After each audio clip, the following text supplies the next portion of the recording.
আসসালামু আলাইকুম ওয়া রাহমাতুল্লাহি ওয়া বারাকাতুহু। বিসমিল্লাহ ওয়া সালাতু ওয়া সালামু আলা রাসূলিল্লাহ ওয়া আলা আলিহি ওয়া আসহাবিহি ওয়া মাওয়ালা, আম্মা বা'দ।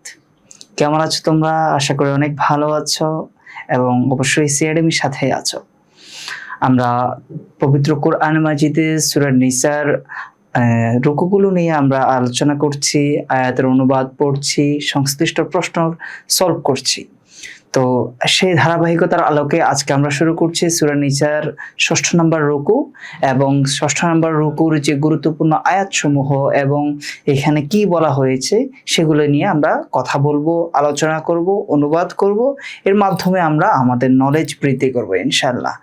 তো আমি যদি প্রথমে ষষ্ঠ রুকুর আয়াতগুলো যদি আমরা দেখি, এর মাঝে হচ্ছে তোমার ষষ্ঠ রুকুর যে গুরুত্বপূর্ণ যে আয়াত, এই আয়াতে আল্লাহ তাআলা কি করেছেন, নারী এবং পুরুষের যে তারতম্য সৃষ্টিগত এবং হচ্ছে তাদের যে অবস্থানগত এবং শৃঙ্খলাগত, অর্থাৎ সর্বদিক থেকেই যে নারী এবং পুরুষের যে তারতম্য রয়েছে সেই বিষয়টাই এখানে ফুটিয়ে তোলা হয়েছে।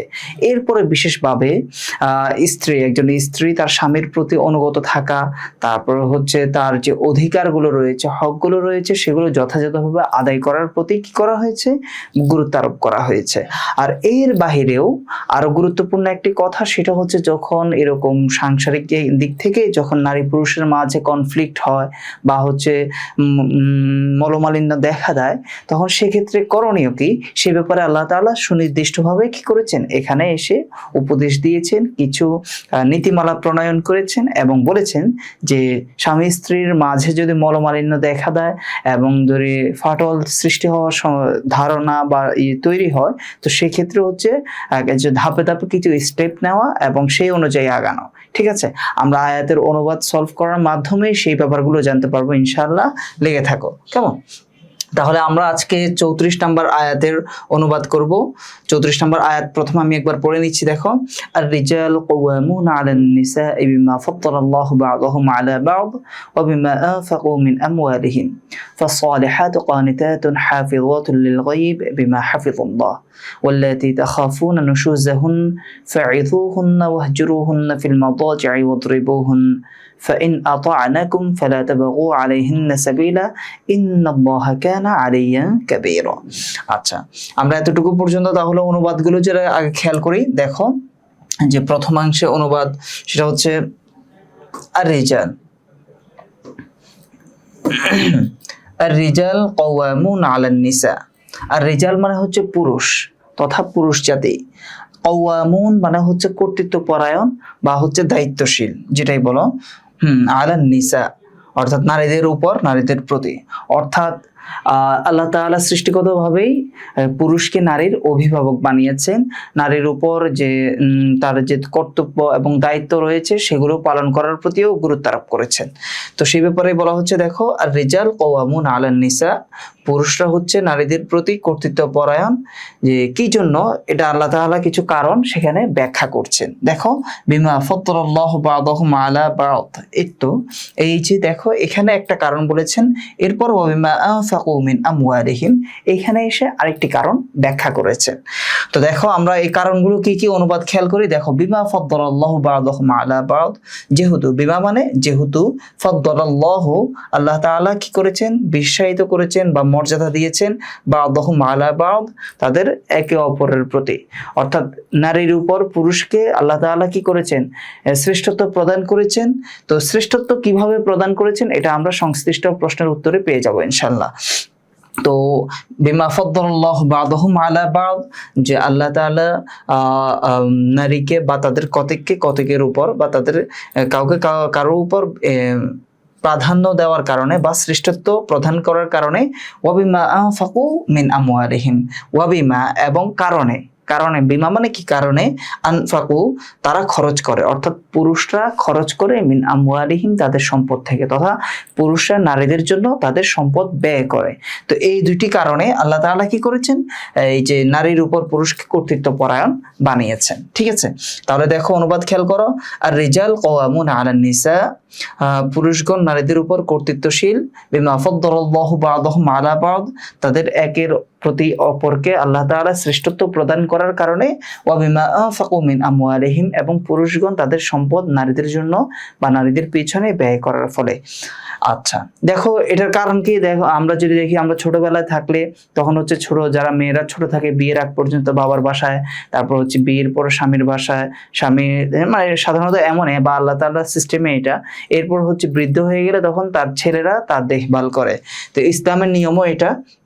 ইসলাম বলেছে যে মেয়েদেরকে, বিশেষ করে হাদিসেও এসেছে যে মেয়েদের প্রতি বিশেষভাবে রাখার জন্য, যত্ন নেওয়ার জন্য। এমনিভাবে যখন সে একজন বধূ হিসেবে, একজন স্ত্রী হিসেবে কারো ঘরে যাবে, তখন হচ্ছে তার প্রতি, অর্থাৎ স্ত্রীর প্রতি যে হকগুলো রয়েছে, তার এই যে বাসস্থান, তারপর হচ্ছে তার খাওয়া পড়া ইত্যাদি সুনিশ্চয়তা ইসলাম প্রদান করেছে। তো এই ইত্যাদি কারণেই হচ্ছে পুরুষ কি করে, তার পিছে সম্পদ ব্যয় করে। আর আল্লাহ তাআলা সেই জন্যই পুরুষকে নারীর প্রতি কর্তৃত্বপরায়ণ বানিয়েছেন। ঠিক আছে, এরপরে এসে নতুন কথা দেখো, নতুন করে বলছে যে ফাসসালিহাত, অতএব যারা সৎ, তারপর হচ্ছে অনুগত স্ত্রী, তারা কেমন হয়? ফাসসালিহাত, অতএব সতী সাধী নারীরা হয় কানিতাতুন। কানিতাত মানে হচ্ছে অনুগত, তারা স্বামীর অবাধ্য হয় না, বরং অনুগত থাকে। হাফিজাতুন লিল গায়ব বিমা হাফিজাল্লাহ। হাফিজাতুন মানে হচ্ছে রক্ষাকারী, অর্থাৎ তারা রক্ষা করে। কি রক্ষা করে? লিল গায়ব, স্বামীর অনুপস্থিতিতে। আল গায়ব মানে কি? অনুপস্থিতি। লিল গায়ব, স্বামীর অনুপস্থিতিতে, বিমা হাফিজাল্লাহ, যা কিছু আল্লাহ তাআলা হেফাজত করার আদেশ দিয়েছেন। অর্থাৎ স্বামীর যে হকগুলো রয়েছে, অর্থাৎ স্বামীর অনুপস্থিতিতে তার ধন সম্পদ, তারপর হচ্ছে তার যে সবকিছুর প্রতি রাখা, এমনিভাবে হচ্ছে নিজেকে স্বামীর জন্যই রেস্ট্রিক্টেড রাখা, এই ব্যাপারগুলো, কোনো ধরনের পাপাচার অশ্লীলতায় লিপ্ত না হওয়া। তো সেই ব্যাপারগুলোই হচ্ছে এটার অন্তর্ভুক্ত। দেখো, হাফিজাতুল লিল গায়ব বিমা হাফিজাল্লাহ, অর্থাৎ স্বামীর অনুপস্থিতিতে আল্লাহ তাআলা যা কিছু সংরক্ষণ করার, যা কিছু হেফাজত করার আদেশ দিয়েছেন, তা তারা হেফাজতকারী বা তা হেফাজত করে। ঠিক আছে, তাহলে ফাসসালিহাত, অতএব সৎ সাধী নারী হলো তারাই যারা কানিতাতুন অনুগত, হাফিজাতুল লিল গায়ব বিমা হাফিজাল্লাহ, স্বামীর অনুপস্থিতিতে আল্লাহ তাআলা যা কিছু হেফাজত করার আদেশ দিয়েছেন তার হেফাজত বা সংরক্ষণকারী। এরপরে এসে এখান থেকে হচ্ছে নতুন কথা, দেখো, ওয়াল্লাতি, অতএব সেই সকল নারী যাদের অবাধ্য হওয়ার ব্যাপারে তোমরা কি করো? আশঙ্কা করো, বা যারা অবাধ্য হয় তাদের ব্যাপারে তোমরা কি করবা? অর্থাৎ ধরে কি তারা প্রথমবার অবাধ্য হয়েছে, ধরে তাদেরকে তালাক দিয়ে দিবা, বা তাদেরকে হচ্ছে কি তোমাদের এক ঘরে করে রাখবা, এরকম কিছু না। ইসলামের সুনির্দিষ্ট কোনো বিধান আছে, সেই ব্যাপারটাই এখান থেকে আলোচনা করা হচ্ছে। দেখো, ওয়াল্লাতি তাখাফুনা নুশুজাহুন্না, ওয়াল্লাতি, এবং সেই সকল স্ত্রী লোকদের ব্যাপারে, তাখাফুন, যাদের ব্যাপারে তোমরা কি করো? আশঙ্কা করো। নুশুজাহুন্না, নুশুজুন মানে কি? অবাধ্যতা। ঠিক আছে, তাহলে ওয়াল্লাতি তাখাফুনা নুশুজাহুন্না, এবং যে সকল স্ত্রীদের অবাধ্যতার ব্যাপারে তোমরা আশঙ্কা করো, তো ফাইদুহুন, অতএব তোমরা তাদেরকে উপদেশ প্রদান করো। ওয়াহজুরুহুন, মানে প্রথম তো তিনটা স্টেপ। প্রথমত বলছে যে যখন এরকম কোনো স্ত্রী অবাধ্য হবে, তাকে একেবারে প্রহার না করা, তারপর হচ্ছে কি তাকে এক ঘরে করে না দেওয়া, বা তাকে একেবারে তালাক দিয়ে না দেওয়া। ঠিক আছে, বরং তাকে প্রথমত কি করবে? ফাইজুহুন্না, অতএব তোমরা তাদেরকে প্রথমত ওয়াজ করো, নসিহত করো, উপদেশ প্রদান করো। এরপর বলছে ওয়াহজুরুহুন্না ফিল মাদাজা। হাজারা ইয়াহজুরু মানে হচ্ছে পরিত্যাগ করা, আর আল মাদাজা মানে হচ্ছে বিছানা। তো ওয়াহজুরুহুন্না ফিল মাদাজা, তাদেরকে বিছানায় কি করো? বয়কট করো, বা তাদেরকে বিছানা আলাদা করে দাও। ঠিক আছে, ওয়াহজুরুহুন্না ফিল মাদাজা, তাদেরকে বিছানা থেকে পৃথক করে দাও। ওয়াদরিবুহুন্না, এতে যদি কাজ না হয় তাহলে হচ্ছে তাদেরকে মৃদুভাবে প্রহার করো। মৃদুভাবে প্রহার করার ব্যাপারে হাদিসে কি রয়েছে, এর বিশদ আলোচনা রয়েছে, যে একেবারে কি হাড়গোড় ভেঙে ফেলবে এমনও না, বা শরীরে দাগ পড়বে এমনও না, বরং মৃদুভাবে, হালকাভাবে, অর্থাৎ যার মাধ্যমে হচ্ছে তার এতটুকু বোধ যেন সৃষ্টি হয় যে তার অবাধ্য হওয়া উচিত না, যৌক্তিক কারণ ছাড়া। কেমন? তাহলে দেখো, ওয়াল্লাতি তাখাফুনা নুশুজাহুন্না, অতএব যে সকল নারীদের অবাধ্যতার ব্যাপারে তোমরা আশঙ্কা করো, ফাইদুহুন্না, অতএব সুতরাং তাদেরকে কি করো? ওয়াজ করো, উপদেশ প্রদান করো। ওয়াহজুরুহুন্না ফিল মাদাজা, তাতেও কাজ না হলে কি করো? তাদের বিছানা থেকে তাদেরকে পৃথক করে দাও। ওয়াদরিবুহুন, অতঃপর এসে যদি তাতেও কাজ না হয়, এখন এসে প্রহার করো। ফাইন আতানাকুম, এরপর বলছে যে যদি ধরো কাউকে উপদেশ দেওয়ার মাধ্যমে সে ভালো হয়ে গিয়েছে, বা তাকে বিছানা বা শয্যা ত্যাগ করার মাধ্যমে যদি সে ভালো হয়ে যায়, সে যদি স্বামীর অনুগত হয়ে যায়, তো বলছে যে তথাপিও এসে তার বিরুদ্ধে কোনো ধরনের অন্যায় স্টেপ, অন্যায় পদক্ষেপ নেওয়া যাবে না। সে ব্যাপারেও আল্লাহ তাআলা কি করছেন বলে দিচ্ছেন, দেখো ফাইন আতানাকুম, যদি তারা তোমাদের অনুগত হয়, অর্থাৎ তারা যদি ফিরে এসে অনুগত হয়, ফালা তাবগু আলাইহিন্না সাবিলা, অতএব তোমরা তাদের বিরুদ্ধে কোনো ধরনের অন্যায় পদক্ষেপ গ্রহণ করবে না। ফালা তাবগু, তোমরা অবলম্বন করবে না, আলাইহিন্না, তাদের বিরুদ্ধে, সাবিলা মানে হচ্ছে কোনো ধরনের পদক্ষেপ, কোনো ধরনের স্টেপ। কেমন? তাহলে ফালা তাবগু আলাইহিন্না সাবিলা, অতএব তোমরা তাদের বিরুদ্ধে কোনো ধরনের পদক্ষেপ গ্রহণ করো না। ইন্নাল্লাহা কানা আলিয়ান কাবীরা, নিশ্চয় আল্লাহ তাআলা, আলিয়ান মানে হচ্ছে সুমহান বা সুউচ্চ, আলিয়ান সুউচ্চ, আর কাবীরা মানে হচ্ছে কি সুমহান বা সুবিশাল। ঠিক আছে, তাহলে ইন্নাল্লাহা কানা আলিয়ান কাবীরা, নিশ্চয় আল্লাহ তাআলা সুমহান সুউচ্চ। আচ্ছা, তাহলে আমরা প্রথমত থেকে আবার এখান থেকে অনুবাদ খেয়াল করি। দেখো, আর রিজাল কওয়ামুন আলান নিসা, যে পুরুষরা হচ্ছে নারীদের প্রতি কর্তৃত্বপরায়ণ, বিমা ফাদ্দালাল্লাহু বা'দাহুম আলা বা'দ, তাদের কতকের উপর আল্লাহ তাআলা শ্রেষ্ঠত্ব প্রদান করার কারণে, তথা নারীকে পুরুষের উপর আল্লাহ তাআলা, পুরুষকে নারীর উপর আল্লাহ তাআলা শ্রেষ্ঠত্ব প্রদান করার কারণে, ওয়া বিমা আনফাকু মিন আমওয়ালিহিম, এবং পুরুষরা তাদের সম্পদ থেকে নারীদের জন্য ব্যয় করার ফলে। অতএব ফাসসালিহাত কানিতাতুন হাফিজাতুন লিল গায়ব বিমা হাফিজাল্লাহ, অতএব সতী সাধী নারীগণের উচিত হবে তারা কানিতাতুন অনুগত, এবং হাফিজাতুল লিল গায়ব বিমা হাফিজাল্লাহ, স্বামীর অনুপস্থিতিতে আল্লাহ তাআলা যা কিছু হেফাজত করার আদেশ দিয়েছেন তা তারা সংরক্ষণকারী। ওয়াল্লাতী তাখাফুনা নুশুজাহুন, যে সকল স্ত্রীদের ব্যাপারে তোমরা তাদের অবাধ্যতার আশঙ্কা করো, ফাইদুহুন, অতএব তোমরা তাদেরকে উপদেশ প্রদান করো, ওয়াহজুরুহুন্না ফিল মাদাজি', তাদের শয্যা ত্যাগ করো, ওয়াদরিবুহুন, তাতেও না হলে কি করো, তাদেরকে মৃদু প্রহার করো। ফাইন আতা'নাকুম, অতএব যদি তারা কি হয়ে যায়, তোমাদের অনুগত হয়ে যায়, তাহলে তোমরা তাদের বিরুদ্ধে কোনো ধরনের অন্যায় পদক্ষেপ গ্রহণ করো না। সেই ব্যাপারে বলছে যে ফালা তাবগু আলাইহিন্না সাবিলা, অতএব তাদের বিরুদ্ধে তোমরা কোনো ধরনের পদক্ষেপ গ্রহণ করো না। ইন্নাল্লাহা কানা আলিয়ান কাবীরা, নিশ্চয় আল্লাহ তাআলা সুমহান সুউচ্চ। ঠিক আছে, তাহলে আশা করি এতটুকু অনুবাদ বা এই আয়াতের অনুবাদ তোমরা বুঝতে পেরেছো। আমরা আরো একটা আয়াত এর সাথে আর রিলেটেড, দেখো সেটা বলছে, এটাও হচ্ছে তোমার এই যে দেখো, মানে এক্ষেত্রে হচ্ছে এই যে প্রথমত তিনটি পদক্ষেপ নেওয়ার ব্যাপারে বলেছেন। তো তিনটি পদক্ষেপেও যদি কি না হয়, কাজ না হয়, তাহলে সেক্ষেত্রে কি করবে? সেক্ষেত্রে এসে কি তাকে মানে বেধড়ক মারপিট করবে, নাকি হচ্ছে তাকে বেদম প্রহার করবে, বা নাকি তোমার ধরো এই দিয়ে দিবে, তালাক দিয়ে দিবে, বা হচ্ছে ডিভোর্স হয়ে যাবে, এই ব্যাপার কিনা, সে ব্যাপারে আল্লাহ তাআলা সুনির্দিষ্ট আলোচনা দিয়েছেন বা হচ্ছে দিক নির্দেশনা দিয়েছেন। ঠিক আছে, আমরা যদি খেয়াল করি, ওয়া ইন খিফতুম শিকাকা বাইনিহিমা, যে এখন যদি দেখো যে স্বামী স্ত্রীর সম্পর্কটা এমন পর্যায়ে পৌঁছে গেছে যে তারা কি আর চায় না, অর্থাৎ তারা হচ্ছে নিজেদের মাঝে মনোমালিন্য, একটা তিক্ততা পর্যায়ে পৌঁছেছে, তো সে ব্যাপারে বলছে যে ওয়া ইন খিফতুম, যদি তোমরা আশঙ্কা করো শিকাকা বাইনিহিমা, তাদের উভয়ের মাঝে বিচ্ছেদে, অর্থাৎ স্বামী স্ত্রীর বিচ্ছেদের আশঙ্কা করো, অর্থাৎ এরা অভিভাবকদেরকে এই আদেশ করছে যে ওয়া ইন খিফতুম শিকাকা বাইনিহিমা, যদি তোমরা স্বামী স্ত্রীর মাঝে বিচ্ছেদের আশঙ্কা করো, তো ফাবআথু হাকামান মিন আহলিহি ওয়া হাকামান মিন আহলিহা, তো বলছে যে তাহলে দুই পরিবারের পক্ষ থেকে কি বিচারক বা হচ্ছে বিবেচক নির্ধারণ করো। কেমন? ফাবআথু, তোমরা প্রেরণ করো, হাকামান মিন আহলিহি, আহলিহি মানে পুরুষের পরিবার থেকে বা স্বামীর পরিবার থেকে একজন বিচারক বা বিবেচক, ও হাকামান মিন আহলিহা, এবং এই স্ত্রীর পরিবার থেকে একজন বিচারক বা বিবেচক তোমরা নির্ধারণ করো।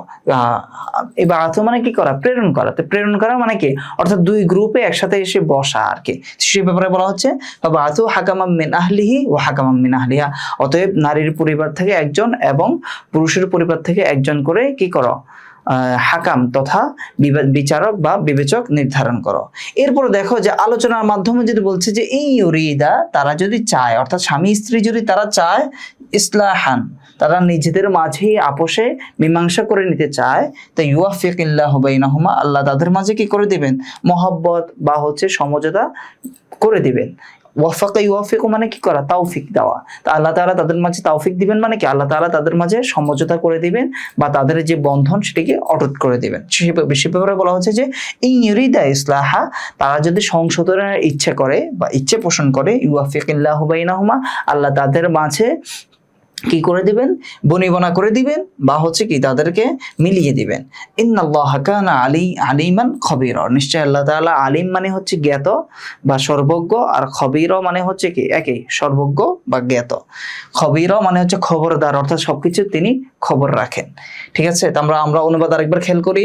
ওয়া ইন খিফতুম শিকাকা বাইনিহিমা, অতএব যদি তোমরা তাদের উভয়ের মাঝে অর্থাৎ স্বামী স্ত্রীর মাঝে বিচ্ছেদের আশঙ্কা করো, ফাবাআথু হাকামান মিন আহলিহি ওয়া হাকামান মিন আহলিহা, নারীর পরিবার থেকে একজন এবং পুরুষের পরিবার থেকে একজন করে হাকাম তথা কি বিচারক বা বিবেচক নির্ধারণ করো।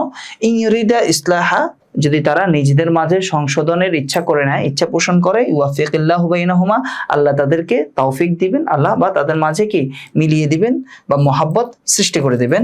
ইন্নাল্লাহা কানা আলিমান খবীরা, নিশ্চয় আল্লাহ তাআলা সর্বজ্ঞ, খবরদার বা সর্বজ্ঞ, জ্ঞাত। ঠিক আছে, আশা করি অনুবাদগুলো তোমরা বুঝতে পেরেছো। এখন যেটা আমরা কিছু রিলেটেড কোয়েশ্চেন দেখি, সেগুলো হচ্ছে প্রথমত এই আয়াতের শানে নজুল কি। এই আয়াতের শানে নজুল হচ্ছে সাবিত বিন কাইস নামে একজন সাহাবী তার স্ত্রী জামিলাকে কি করলেন, তাদের হচ্ছে রাতে তারা একসাথে হওয়ার আহ্বান করলো, কিন্তু স্ত্রী তাতে রাজি না হওয়াতে সাবিত তাকে প্রহার করলো। তো প্রহার করার পরে হচ্ছে এই ঘটনা যখন রাসূল সাল্লাল্লাহু আলাইহি সাল্লামের নিকট পেশ করা হলো, তো আল্লাহ রাসূল বললেন যে কি ঠিক আছে, তাহলে যেহেতু সাবিত প্রহার করছে, এখন স্ত্রী এবং তার বাপ তারাও চাইলে কি সাবিতকে প্রহার করবে। এর মাধ্যমে হচ্ছে যে কিসাসের বিধান রয়েছে সেই বিধান প্রযোজ্য হবে। কিন্তু প্রতিমধ্যে যখন এই অর্থাৎ তারা উদ্যত হলো এই ধরনের স্টেপ নেওয়া, তো তখন এসে আল্লাহ তাআলা এই বিধান নাজিল করেন যে এই ধরনের অর্থাৎ পুরুষ চাইলেও তাকে এই স্ত্রী তার স্ত্রীকে প্রহার করতে পারবে না, বরং কিছু পদক্ষেপ বা কিছু ধারাবাহিক প্রসেস আছে, সেই প্রসেস ফলো করতে হবে। আর সর্বোপরি হচ্ছে নারীরা হচ্ছে পুরুষরা হচ্ছে নারীদের প্রতি কর্তৃত্বপরায়ণ, সেই ব্যাপারটা এখানে স্পষ্ট করা হয়েছে। আর কেন কর্তৃত্বপরায়ণ সেই ব্যাপারগুলো আয়াতে আল্লাহ তাআলা বলে দিয়েছেন। এরপরে দেখো যে শারহ কওলিহি তাআলা ওয়াহজুরুহুন্না ফিল মাদাজি', তাদেরকে বিছানা বা শয্যা ত্যাগ করো। তো শয্যা ত্যাগ করার মানে কাহিনীটা বা ধরনটা কিভাবে হতে পারে, এর মধ্যে একটা হচ্ছে কি তাদের সাথে হচ্ছে তোমাদের যে উঠা বসা, তারপর হচ্ছে কথাবার্তা, এগুলো বন্ধ করে দাও। আর একটা হচ্ছে বিছানা পৃথক করে দাও, এরকম একটা মতামত আছে। অন্য মত অনুসারে হচ্ছে কি বিছানা পৃথক করা না, বরং হচ্ছে স্বামী স্ত্রী দুইজন দুই দিকে ফিরে শুইবে। এরপর আরেকটা হচ্ছে কি তাদের একান্ত মিলিত হওয়ার যে ব্যাপারটা, সে ব্যাপার পরিহার করো। তো এই অর্থাৎ ওয়াহজুরুহুন্না ফিল মাদাজি', বিছানা ত্যাগ করার এই কয়েকটি কারণ হতে পারে। যে প্রথমত কারণ হচ্ছে তাদেরকে একান্তে মেলামেশাটা বাদ করে দেওয়া, অর্থাৎ বন্ধ করে দেওয়া। এরপরে না হয় হচ্ছে স্বামী স্ত্রী একই বিছানায় শুইবে কিন্তু দুইজন দুই দিকে ফিরে শুইবে, অথবা হচ্ছে দুইজন আলাদা দুইটি এতে শুইবে, অর্থাৎ দুইজন আলাদা আলাদা থাকবে। এরপর হচ্ছে যে তাদের মাঝে 3 দিন পর্যন্ত কথাবার্তা ওঠা বসাও কি বন্ধ করে দেওয়া হবে। এই ধরনের বিভিন্ন মতামত পাওয়া যায়। এরপর দেখো যে লিআইয়ি ওয়াজহিন ফাদ্দালাল্লাহু রিজাল আলান নিসা, যে আল্লাহ তাআলা কি কারণে পুরুষদেরকে নারীর উপর শ্রেষ্ঠত্ব প্রদান করেছেন। তো এর কিছু কারণ হচ্ছে দেখো যে নবুয়ত, রিসালাত, তারপর হচ্ছে ইমামতি, খুতবা, আজান, ইকামত, এই টাইপের যত বিষয় আছে। এরপর হচ্ছে সাক্ষ্য প্রদানের ক্ষেত্রেও কি আল্লাহ তাআলা সর্বক্ষেত্রে পুরুষকে শ্রেষ্ঠত্ব প্রদান করেছেন। এরপর শারীরিক শক্তি, তারপর হচ্ছে বুদ্ধিগত যদি ব্যাপার বা চিন্তাগত ব্যাপারের দিক থেকেও পুরুষরা হচ্ছে নারীদের থেকেও উত্তম বা হচ্ছে এগিয়ে। তো এই সকল সৃষ্টিগত কারণে আল্লাহ তাআলা কি করেছেন যে পুরুষদেরকে নারীদের প্রতি কর্তৃত্বপরায়ণ বা শ্রেষ্ঠত্ব প্রদান করেছেন। তো আশা করি এই প্রশ্নের উত্তরগুলো তোমরা বুঝতে পেরেছো। আমার সাথে অবশ্যই হ্যাঁ বা না বলবা, যদিও তোমাদের সাথে সরাসরি আমার ইন্টারকানেকশনের সুযোগ নেই, কিন্তু তারপরেও এর মাধ্যমে বলার মাধ্যমে তোমার কি হবে, এভাবে বলার মাধ্যমে তোমার যে মনোযোগ, সে মনোযোগ আরো বৃদ্ধি পাবে এবং তুমি ক্লাসে আরো একটু ইফেক্টিভ ওয়েতে ক্লাস করতে পারবা। ঠিক আছে, আমরা পরবর্তী টুকুতে যাচ্ছি ইনশাআল্লাহ। আমরা ষষ্ঠ রুকুর আরো কিছু আয়াত পড়বো ইনশাল্লাহ। সে আয়াতগুলো যদি দেখি, এই আয়াতে হচ্ছে আল্লাহ তাআলার কিছু বিধিবিধান নাজিল করেছেন, অর্থাৎ আল্লাহর সাথে শিরিক না করা, এবং পাশাপাশি হচ্ছে কিছু শ্রেণীর মানুষের সাথে কি করা, সদ্ব্যবহার করা এবং সদাচার করা। সেই ব্যাপারটাই বিশেষ করে প্রতিবেশী, তারপর হচ্ছে নিকটাত্মীয়, দূরাত্মীয়, এবং হচ্ছে আমাদের সহচর যারা থাকে, এবং এর বাহিরেও অধীনস্থ যে ধরনের চাকর চাকরানি থাকে, বা হচ্ছে আমাদের অধীনস্থ যারা থাকে তাদের প্রতি সর্বোপরি কি করা, সদুপদেশ দেওয়া এবং তাদের সাথে ভালো ব্যবহার করার ব্যাপারটাই এখানে আলোচনা করা হয়েছে। আমরা অনুবাদটা খেয়াল করে দেখো, ওয়া আবুদুল্লাহ ওয়া লা তুশরিকু বিহি শাইআ ওয়া বিল ওয়ালিদাইনি ইহসানা ওয়া বিযিল কুরবা ওয়াল ইয়াতামা ওয়াল মাসাকিন ওয়াল জারি যিল কুরবা ওয়াল জারিল জুনুব ওয়াস সাহিবি বিল জামবি ওয়া বিনিস সাবিল ওয়া মা মালাকাত আইমানুকুম ইন্নাল্লাহা লা ইউহিব্বু মান কানা মুখতালান ফখুরা। আচ্ছা, আমরা অনুবাদটা খেয়াল করে দেখো, ওয়া আবুদুল্লাহ, ওয়া আবুদুল্লাহ, তোমরা আল্লাহর ইবাদত করো, ওয়া লা তুশরিকু বিহি শাইআ, তোমরা তার সাথে শরীক করো না। ওয়া আবুদু, আবাদা ইয়াবুদু মানে কি করা, ইবাদত করা। তো ওয়া আবুদুল্লাহ, এবং তোমরা আল্লাহর ইবাদত করো, ওয়া লা তুশরিকু বিহি শাইআ, এবং তার সাথে কোনো কিছু কি করো না, শরীক করো না। এই বিহি শাইআ পর্যন্ত, শাইআ মানে হচ্ছে কোনো কিছু বা কাউকে, ওয়া লা তুশরিকু বিহি শাইআ, এবং তার সাথে কাউকে শরীক করো না।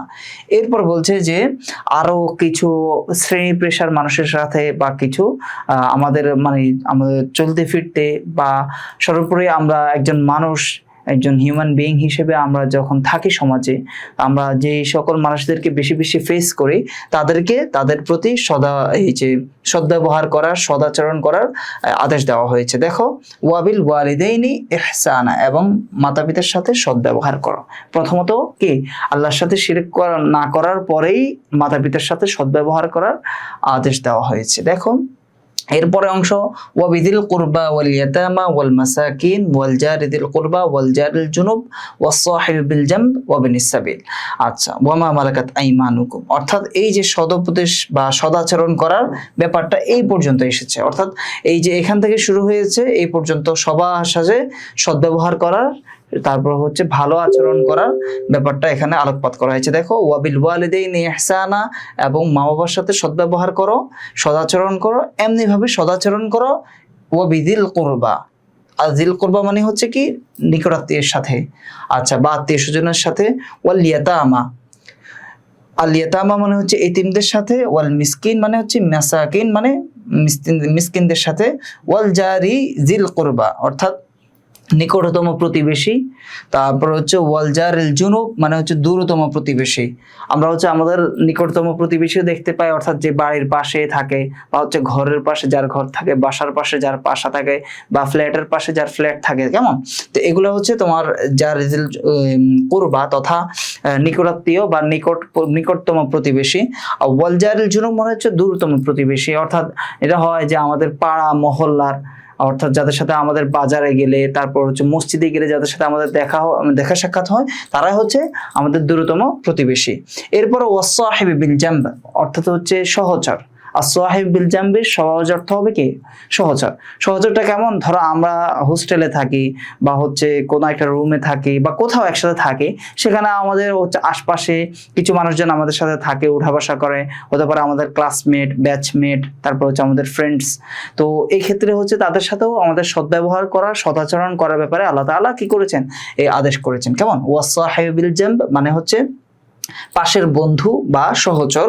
ওয়াবিনিস সাবিল মানে হচ্ছে পথিক, কেমন, ওয়াবিনিস সাবিল মানে হচ্ছে পথিক। আর ওয়ামা মালাকাত আইমানুকুম, মা মালাকাত মানে যা কিছু অর্জন করে নিয়েছে, মালিক হয়েছে, আইমানুকুম তোমাদের হাত, অর্থাৎ তোমরা যা কিছুর মালিক হয়েছে, মানে অর্থাৎ তোমাদের অধীনস্থ যা কিছু রয়েছে, অর্থাৎ তোমাদের অধীনস্থ হতে পারে তোমার কর্মচারী, তারপরে হচ্ছে ভৃত্য, বা হচ্ছে তোমার চাকর চাকরানি যা হতে পারে, বা আগের যুগের হিসেব করলে হচ্ছে তোমার কি দাস দাসী। তো সবার সাথেই কি সদ্ব্যবহার করা, সদাচরণ করার প্রতি আল্লাহ তাআলা আদেশ করেছেন। তাহলে দেখো এখান থেকে অনুবাদটা আরেকবার খেয়াল করো, ওয়া আবুদুল্লাহ ওয়া লা তুশরিকু বিহি শাইআ, তোমরা আল্লাহর ইবাদত করো এবং তার সাথে কাউকে শরীক করো না। ওয়াবিল ওয়ালিদাইনি ইহসানা, এবং মাতা পিতার সাথে সদ্ব্যবহার করো। আচ্ছা, এরপরে দেখো ওয়াবিযিল কুরবা ওয়াল ইয়াতামা ওয়াল মাসাকিন, এভাবে হচ্ছে পরের অংশটাও, যে ওয়াবিযিল কুরবা তোমরা সদ্ব্যবহার করো নিকটাত্মীয়ের সাথে, ওয়াল ইয়াতামা এবং এতিমদের সাথে, ওয়াল মাসাকিন মিসকিনদের সাথে, অর্থাৎ সাথে সাথে এতবার না করে একবারে বলে ফেলবা যে নিকটাত্মীয়, এতিম, মিসকিন, আল জারিদিল কুরবা, এই যে নিকটতম প্রতিবেশী, আল জারিল জুনুব দূরতম প্রতিবেশী, ওয়াস সাহিবি বিল জামব সহচর, ওয়া বিনিস সাবিল পথিক, ওয়া মা মালাকাত আইমানুকুম এবং তোমাদের অধীনস্থ যে সকল নারী পুরুষ রয়েছে তাদের প্রতি তোমরা সদ্ব্যবহার করো। এরপরে দেখো, ইন্নাল্লাহা নিশ্চয় আল্লাহ তাআলা লা ইউহিব্বু পছন্দ করেন না, ভালোবাসেন না, মান কানা মুখতালান ফাখুরা। মুখতাল মানে হচ্ছে দাম্ভিক, আর ফাখুর মানে হচ্ছে গর্বকারী বা অহংকারী। আল্লাহ তাআলা দাম্ভিক, তারপর হচ্ছে অহংকারীকে পছন্দ করেন না বা ভালোবাসেন না। ঠিক আছে, আশা করি অনুবাদটা তোমরা বুঝতে পেরেছো। এখন এই অনুবাদ এখানে আমরা হচ্ছে আয়াত থেকে আমরা শিখতে পারি, অনেক কিছু শেখার আছে, আমাদের জানার আছে, আমাদের বিহেভিয়ার কেমন হওয়া উচিত। তারপর হচ্ছে আমরা ধরো এর আগের অংশে আমরা সর্বোপরি সূরা নিসাটা যদি খেয়াল করো, এটা পুরোটাই আমাদের হচ্ছে সামাজিক রীতিনীতি। তারপর হচ্ছে বিশেষ করে আমাদের সমাজের যে নারীরা রয়েছে, নারীরা কিন্তু আমাদের সমাজের একটি গুরুত্বপূর্ণ অংশ। সেই অংশের সাথে আমাদের ওভারঅল কেমন বিহেভিয়ার হবে, আমাদের আচরণ কেমন হবে, আমরা তাদের সাথে কি ধরনের কথাবার্তা বলবো, তাদের সাথে কিভাবে উঠা বসা করবো, সব কিছু আল্লাহ তাআলা এখানে বিস্তারিত বলে দিয়েছেন। কেমন? তো আমরা দেখতে পেলাম আজকের অংশে প্রথমত স্বামী স্ত্রীর মাঝে যে মলমালিন্য হয়, তারপর হচ্ছে যে দূরত্ব তৈরি হয়, সেগুলো গুছাবে কিভাবে সেই ব্যাপারে আল্লাহ তাআলা গাইডলাইন দিয়েছেন। এখানে হচ্ছে যে সর্বোপরি আমাদের সারাউন্ডেড যে মানুষগুলো থাকে তাদের সাথে আমাদের বিহেভিয়ার কেমন হবে, আমরা তাদের সাথে সদাচরণ করব, সদ্ব্যবহার করব, সে ব্যাপারে আল্লাহ তাআলা কি করেছেন, আদেশ দিয়েছেন। আর এই অংশে আমরা দেখো যে প্রথমে যে আল্লাহ তাআলা বলেছেন যে শিরক করো না, সেই শিরকের পারিভাষিক সংজ্ঞা, তারপর হচ্ছে অর্থ, তারপর হচ্ছে শিরকের যে স্তর, সেই স্তরগুলো নিয়ে এখানে আলোচনা করা হয়েছে বা তোমার প্রশ্ন চাওয়া হয়েছে। এখানে উল্লেখযোগ্য প্রশ্ন হতে পারে এটা। আর এরপরে দ্বিতীয় প্রশ্ন যে আল্লাহ তাআলার ওয়াবিল ওয়ালিদাইনি ইহসানা, মা বাবার প্রতি সদ্ব্যবহার করো, এর ব্যাখ্যা করো। তো আমরা যদি নিচের প্রশ্নটার ব্যাখ্যা করি, সেই ব্যাখ্যাটা হতে পারে যে মা বাবা এটা দুই ধরনের হয়। একটা হচ্ছে তাদের জীবদ্দশায় তাদের সাথে সদাচরণ করা, তারপর হচ্ছে তাদের সাথে কটু কথা না বলা, তাদের খাবার, তারপর হচ্ছে খাবার দাবার, তাদের জীবন যাপনের জন্য যা কিছুর প্রয়োজন হয় সেগুলোর ব্যবস্থা করা, আর বা তাদের অসুস্থ হলে তাদের সেবা শুশ্রূষা করা। আর এর বাইরে হচ্ছে তোমার দেখো যদি মারা যায় তাহলে হচ্ছে তাদের দাফন কাফনের ব্যবস্থা করা, তারপর হচ্ছে তাদের জন্য দোয়া, বেশি বেশি দোয়া করা, এবং তাদের যে আত্মীয় স্বজন এবং বন্ধু বান্ধব পৃথিবীতে জীবিত আছে তাদের সাথেও কি খোঁজ খবর রাখা, এগুলো হচ্ছে মা বাবার প্রতি হক। তো আমরা আশা করি এই আয়াত এবং আয়াত রিলেটেড যে কোয়েশ্চেন আছে সেই কোয়েশ্চেন আমরা বুঝতে পেরেছি, এবং সেই আলোকে আমাদের যে কর্তব্য, আমাদের যে দায়িত্ব, সেই দায়িত্বগুলো আমরা বুঝতে পেরেছি। আরো বেশি জানতে হলে তোমার চোখ রাখো হচ্ছে তোমাদের এই আয়াত রিলেটেড যে অংশটা তোমার বইতে রয়েছে, টেক্সট বুকে, সেখানেও পেয়ে যাবা। এরপরে হচ্ছে আরো কিছু আলোচনা, এক্সট্রা কিছু আলোচনা তোমাদের যে বাজারের গাইড বুকগুলো রয়েছে, লেকচার, তারপর হচ্ছে আল ফাতা, আল বারাকা বা আরো যে গাইড বুকগুলো রয়েছে সেগুলো তোমরা ফলো করতে পারো। কেমন? আচ্ছা, আমরা যাচ্ছি পরবর্তী আয়াতগুলোতে। সূরা নিসার 6 নম্বর রুকুর আরো কিছু আয়াত আমরা দেখব। আয়াতগুলো খুবই গুরুত্বপূর্ণ এবং আয়াতগুলোর যে মর্ম, তারপর হচ্ছে যে শিক্ষা, সেগুলো সম্পর্কে আমরা বিস্তারিত আলোচনা করব। আচ্ছা দেখো, এখন আমরা 37 নম্বর আয়াত পড়ব। আল্লাহ তাআলা বলেন, আল্লাযীনা ইয়াবখালুন ওয়া ইয়া'মুরুনা আন-নাসা বিল বুখল ওয়া ইয়াকতুমুনা মা আতাহুমুল্লাহু মিন ফাদলিহি ওয়া আ'তাদনা লিল কাফিরিনা আযাবাম মুহিনা। আচ্ছা, আমরা 37 নম্বর আয়াত খেয়াল করি। আয়াতের অনুবাদ কি? আল্লাযীনা ইয়াবখালুন, আল্লাযীনা ইয়াবখালুন, আল্লাযীনা মানে হচ্ছে যারা, ইয়াবখালুনা মানে হচ্ছে কি কার্পণ্য করে বা কৃপণতা করে। বাখিলা ইয়াবখালু মানে কার্পণ্য করা বা কৃপণতা করা, সেখান থেকে ইয়াবখালুন যারা কার্পণ্য করে, যারা কৃপণতা করে। ওয়া ইয়া'মুরুনা আন-নাসা বিল বুখল, আমারা ইয়া'মুরু মানে হচ্ছে কি করা, আদেশ করা। কেমন? ওয়া ইয়া'মুরুনা এবং তারা আদেশ দেয়, আন-নাসা মানুষদেরকে, বিল বুখল তথা কৃপণতার বা কার্পণ্য করার প্রতি।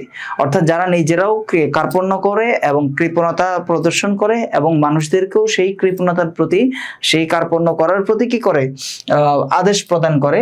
এবং আরো একটা বৈশিষ্ট্যের কথা বলেছে যে ওয়ায়াকতুমুন, তারা গোপন করে। কাতামা ইয়াকতুম মানে কি করা, গোপন করা। ওয়ায়াকতুমুন তারা গোপন করে, মা আতাহুমুল্লাহু মিন ফাদলি, মা আতাহুমুল্লাহ, আল্লাহ তাদেরকে যা প্রদান করেছিলেন, মিন ফাদলি মানে অনুগ্রহ, অর্থাৎ আল্লাহ তাদেরকে যে অনুগ্রহ প্রদান করেছে তা তারা গোপন করে।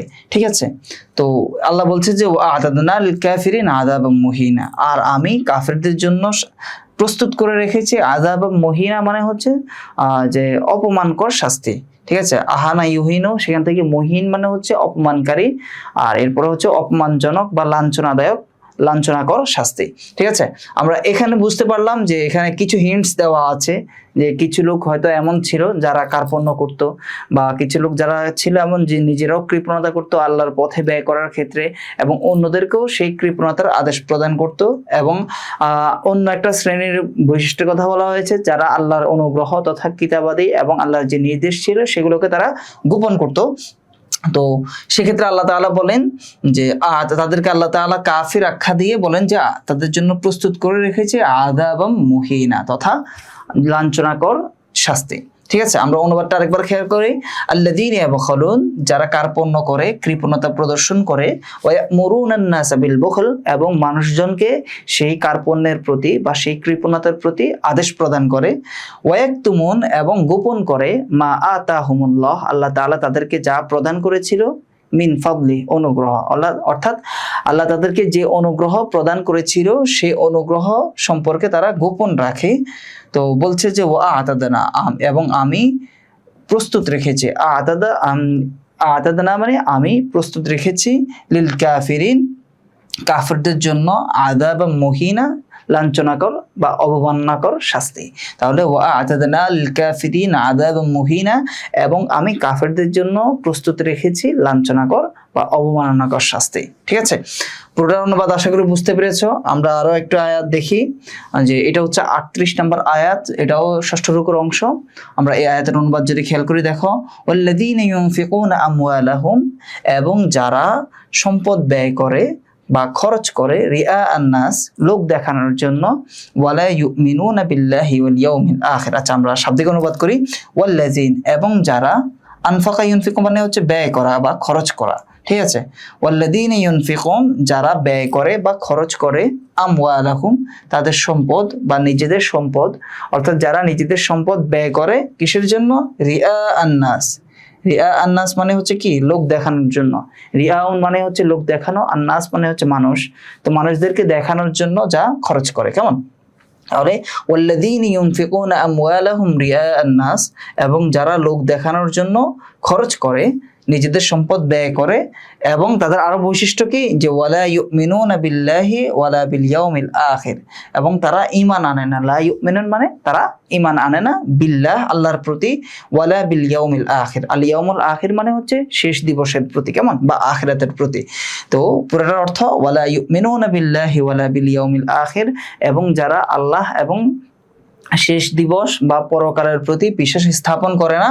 তো আল্লাহ বলছে যে ওয়ামাই ইয়াকুনিশ শাইতানু লাহু করিনান ফাসা করিনা। তো আল্লাহ তাআলা বলছে যে যারা এগুলা করে তাদের হচ্ছে শয়তান হয় তাদের কি, অন্তরঙ্গ বন্ধু। করিন মানে হচ্ছে কি, নিকটাত্মীয় বা নিকটতম বন্ধু। তো যে ওয়ামাই ইয়াকুনিশ শাইতানু লাহু করিনান, শয়তান যার নিকটাত্মীয় হয়, যার নিকটতম বন্ধু হয়, তো বলছে যে ফাসা করিনা, তো তার সেই আত্মীয় হওয়াটা সেটি কতই না নিকৃষ্ট, তথা শয়তানকে বন্ধুরূপে গ্রহণ করে নেওয়াটা কতই নিকৃষ্ট, সেই ব্যাপারে আল্লাহ তাআলা বলছেন, কেমন? তাহলে আমরা দেখি আবার অনুবাদটা, যে ওয়ামাই ইয়াকুনিশ শাইতানু লাহু করিনান, আর শয়তান যার বন্ধু হয়, ফাসা করিনা, তাহলে সেক্ষেত্রে তার বন্ধু কতই না নিকৃষ্ট। অর্থাৎ শয়তান যে নিকৃষ্ট, এবং শয়তানের প্ররোচনায় সে লোক দেখানোর জন্য ব্যয় করে, এবং মানুষজন আল্লাহ এবং পরকালকে অস্বীকার করে, ঈমান আনে না, সেই ব্যাপারটাই বলা হয়েছে, কেমন? তাহলে আমরা অনুবাদ দেখি, ওয়াল্লাযীনা ইউনফিকুনা আমওয়ালাহুম রিয়া আন্নাস, এবং যারা লোক দেখানোর জন্য বা লোক দেখাতে তাদের সম্পদ ব্যয় করে, ওয়ালা ইউমিনুনা বিল্লাহি ওয়ালা বিল ইয়াউমিল আখির, আল্লাহ এবং পরকালের প্রতি বিশ্বাস স্থাপন করে না। তো ওয়ামাই ইয়াকুনিশ শাইতানু লাহু করিনান, এক্ষেত্রে বলছেন যে তারা হলো শয়তানের বন্ধু। আর ওয়ামাই ইয়াকুনিশ শাইতানু লাহু করিনান, শয়তান যার নিকটতম বন্ধু হয়, অন্তরঙ্গ বন্ধু হয়, ফাসা করিনা, তাহলে শয়তান সে তার বন্ধু কতই না নিকৃষ্ট। ঠিক আছে, সা মানে হচ্ছে কোনো কিছু কি হওয়া, নিকৃষ্ট হওয়া, নিম্নতর হওয়া, অর্থাৎ এটা কি ফালুজাম বলে বা নিন্দাসূচক ফেইল বলে এটাকে, কেমন? সা তো নিয়ামা, এই নিয়ামা এটা হচ্ছে তোমার প্রশংসাসূচক, আর সা এগুলো হচ্ছে তোমার নিন্দা জ্ঞাপক। ঠিক আছে, তাহলে ফাসা করিনা, তার বন্ধু বা তার সেই নিকট অন্তরঙ্গ বন্ধু কতই না নিকৃষ্ট। ঠিক আছে, অনুবাদটা আশা করি বুঝতে পেরেছো। এখন আমরা যদি কিছু কোয়েশ্চেন খেয়াল করি, দেখো প্রথমত বাইয়িন শানা নুজুলিল আয়াতাইনিল কারিমাইন, এই আয়াতগুলো শানে নুজুল বর্ণনা করো। তো এখানে কিছু সংখ্যক লোক রয়েছে যারা হচ্ছে ইয়ে ছিল, মুনাফিক ছিল, যে তারা মদিনার এক আনসারি সাহাবীর বাসায় গিয়ে তাকে এইভাবে কুমন্ত্রণা প্রদান করত যে তুমি যে 2 হাতে ইসলামের জন্য, মুসলিমদের জন্য ব্যয় করছো, খরচ করছো, পরবর্তীতে তোমার জন্য রাখবা কি, এবং তুমি যদি কোনো বিপদে পড়ো তোমার দিকে যে 2 পয়সা কেউ বাড়িয়ে দেবে সেই সুযোগটাও নেই, তাহলে তুমি কেন এইভাবে ব্যয় করছো পোকার মতো। তো এইভাবে তারা কি করছিল, প্ররোচনা দিচ্ছিল। তো সেই প্ররোচনা দেওয়ার ফলে আল্লাহ তাআলা কি করেন, তাদের সেই পদক্ষেপে বা তাদের সেই এই ধরনের কথা বা অবান্তর মন্তব্যের প্রেক্ষাপটে আল্লাহ তাআলা এই আয়াতগুলো নাজিল করেন। এরপর বলছে যে মান হুমুল্লাযীনা ইয়াবখালুন, যে এখানে আল্লাযীনা ইয়াবখালুন বলছে এর দ্বারা উদ্দেশ্য কাদেরকে, এর দ্বারা উদ্দেশ্য 2টা হতে পারে। এক, ওই যে সকল লোকেরা কুমন্ত্রণা দিচ্ছিল তাদেরকে উদ্দেশ্য করা হয়েছে। দ্বিতীয়ত হচ্ছে এই যারা ইহুদি ছিল তাদেরকেও এই হিসেবে কৃপণ ধরা হয়েছে বা কৃপণদের অন্তর্ভুক্ত করা হয়েছে যে তারা আল্লাহ তাআলার প্রদত্ত যে ওহী বা যে হচ্ছে শরীয়ী জ্ঞান, সেই শরীয়ী জ্ঞান নিজেরা জানা সত্ত্বেও তা কি করতে, গোপন করে রাখতো, মানুষের মাঝে তা ছড়িয়ে দিত না। তো সেই হিসেবে তাদেরকে কি করছে, কৃপণ হিসেবে তাদেরকে আখ্যায়িত করা হয়েছে। এরপর অংশ যদি দেখো মান হুমুল্লাযীনা ইউনফিকুন, এখানে বলা হয়েছে যে ওয়াল্লাযীনা ইউনফিকুনা আমওয়ালাহুম রিআআন নাস, তথা লোক দেখানোর জন্য যারা কি করে, সম্পদ ব্যয় করে। তো লোক দেখানোর জন্য কারা সম্পদ ব্যয় করে এই ব্যাপারেও মতভেদ রয়েছে। তো কেউ কেউ বলেন যে এখানে হচ্ছে মক্কার কাফিরদের উদ্দেশ্য করা হয়েছে, যারা হচ্ছে কি অঢেল সম্পদের মালিক ছিল, যারা ব্যবসা বাণিজ্য করত, তো তাদেরকে এখানে উদ্দেশ্য করা হয়েছে, ইন্ডিকেট করা হয়েছে। আর কারো মতে হচ্ছে এর দ্বারা ইহুদিদেরকেই উদ্দেশ্য করা হয়েছে। এরপর অংশ যদি দেখো মা মানা কওলিহি তাআলা ইয়াকতুমুনা মা আতাহুমুল্লাহ, আল্লাহ তাদেরকে যা প্রদান করেছে তাই সেগুলো তারা গোপন রাখে, তারা অস্বীকার করে। তো এই ব্যাপারটা কাদের ব্যাপার বলা হয়েছে, এটাও হচ্ছে মক্কার যে মদিনার যে ইহুদি রয়েছে, যারা আহলে কিতাব তথা কিতাবের অধিকারী বা কিতাবের ধারক বাহক হওয়া সত্ত্বেও তারা আল্লাহর কিতাব, আল্লাহর বিধিবিধান তারা কি করতো, অস্বীকার করতো বা গোপন করে রাখতো। তো তাদেরকে ইন্ডিকেট করে আল্লাহ তাআলা এই বিধান নাজিল করেন বা এই আয়াত অবতীর্ণ করেন। ঠিক আছে, তো এই ছিল ওভারঅল আমাদের হচ্ছে ষষ্ঠ রুকুর আলোচনা। এখানে আমরা গুরুত্বপূর্ণ আয়াতগুলোর অনুবাদ পড়লাম, এর পাশাপাশি অনুবাদ বোঝার জন্য যা কিছু ব্যাখ্যা বিশ্লেষণ প্রয়োজন, এবং এর পাশাপাশি তোমাদের কেমন প্রশ্ন হতে পারে সেগুলোর ব্যাপারেও এখানে হিন্টস দেওয়া হয়েছে। এখন তোমাদের কাজ হবে সেই অনুবাদগুলোর তৎক্ষণাৎ পড়ে ফেলা, যেন হচ্ছে যে আমরা বলি না যখন কোনো কিছু জুড়িয়ে যাওয়া, যে জুড়িয়ে যাওয়ার আগেই যেন তোমরা সেটা কি করতে পারো, আয়ত্ত করে নিতে পারো, কেমন। আর এরপরে হচ্ছে যে প্রশ্নগুলো বলেছি অলরেডি একবার ক্লাসে বলে দিয়েছি, এরপরও যদি তোমরা তোমাদের মেইন বুকের যে সংশ্লিষ্ট অধ্যায়টা রয়েছে, যে সংশ্লিষ্ট পাঠ রয়েছে, সেগুলো থেকে তোমরা যদি দেখে নাও, অথবা আরেকটু ভালোভাবে দেখার জন্য তোমরা যদি তোমাদের গাইড বুকগুলো ফলো করো, তাহলে অনেক ভালোভাবেই একসাথে তুমি অনুবাদগুলো বুঝবা এবং এই আয়াতে কি কি মর্ম আল্লাহ তাআলা এখানে নিহিত করে রেখেছেন সেগুলো তোমরা জানতে পারবা। ঠিক আছে, তাহলে আজকের ক্লাস এই পর্যন্তই থাকলো। সবাই ভালো থেকো, সুস্থ থাকো, দেখা হবে পরবর্তী ক্লাসে। আসসালামু আলাইকুম ওয়া রাহমাতুল্লাহি ওয়া বারাকাতুহু।